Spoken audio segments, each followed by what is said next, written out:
Hi there, I'm Emma Kemp, design team member for Rodgers Crafts. Today's video is a shorter video than what I usually do, and I just really wanted to show you what I found recently when I was playing with the crushed velvet papers and Enchanted Sprinkles. I wanted a particular colour that wasn't available in the current range of crushed velvet papers, so I thought, why don't I have a go at painting them with my Enchanted Sprinkles and see what we could get.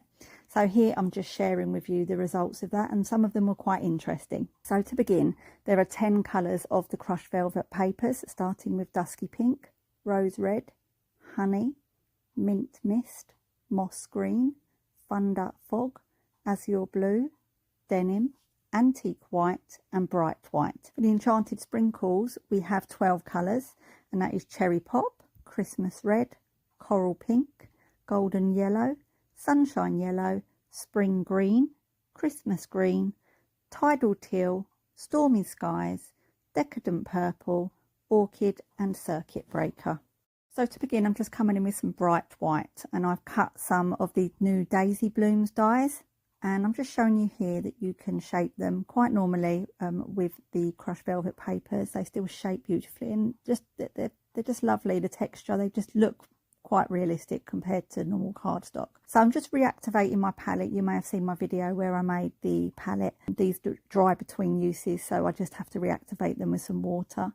And I've just applied some sunshine yellow to the centre of that daisy, and here I'm applying some golden yellow. The colours lay down beautifully, and you saw with the first petal that it didn't actually come through to the back, which is quite surprising because they're quite translucent papers. So now I'm just coming in with some cherry pop and I'm applying it to the bright white. You'll see here that it goes on very true to colour over the white and with a really lovely vivid bold shade. Next I'm bringing in my second palette, and I'm coming in with some tidal teal, and I'm applying that over the second petal, and again you can see it applies true to colour, really vivid, beautiful pigmented shade of teal blue.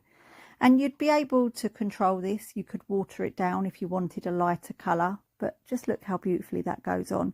And the fibres of the texture paper seem to capture the shimmer really well. So now coming in with some stormy skies and doing exactly the same. I just wanted to show you some examples over bright white. It does capture the colours truly. So if you've got bright white, crushed velvet paper, and you've got Enchanted Sprinkles, you essentially have a whole new range of colours that you can create. And just look at that shimmer. The stormy skies is actually quite like the azure blue, which we've already got in the crushed velvet papers, but you know, the teal and the cherry pop, they give you two new choices. So here I've just come in and cut some of the zinnia blooms petals from azure blue, our honey and our rose red, just to show you. So what I'm doing here is I'm applying yellow. I'll show you up close in a second, but it creates green. So again, you've got a whole new shade there that you can create. The colours do mix with the colour below, and you get that beautiful shimmer as well. However, it doesn't work on every colour. So with the rose red, for example, applying the yellow over the top, you'd think it'd make orange, but it doesn't. So it doesn't work on every single one. So you do need to experiment here a bit. You do still get a shimmer. You can see there you've got a tone on tone shimmer, and that is still lovely. So you can still achieve that.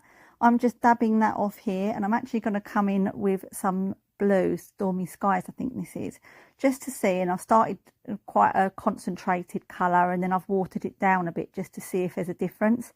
Again, it doesn't react on the red, but it does react really well on the blue. Bringing the blue over to the yellow reacts and makes a green, and I've come in with some watered down blue and then brought it in more concentrated, and it still makes a green.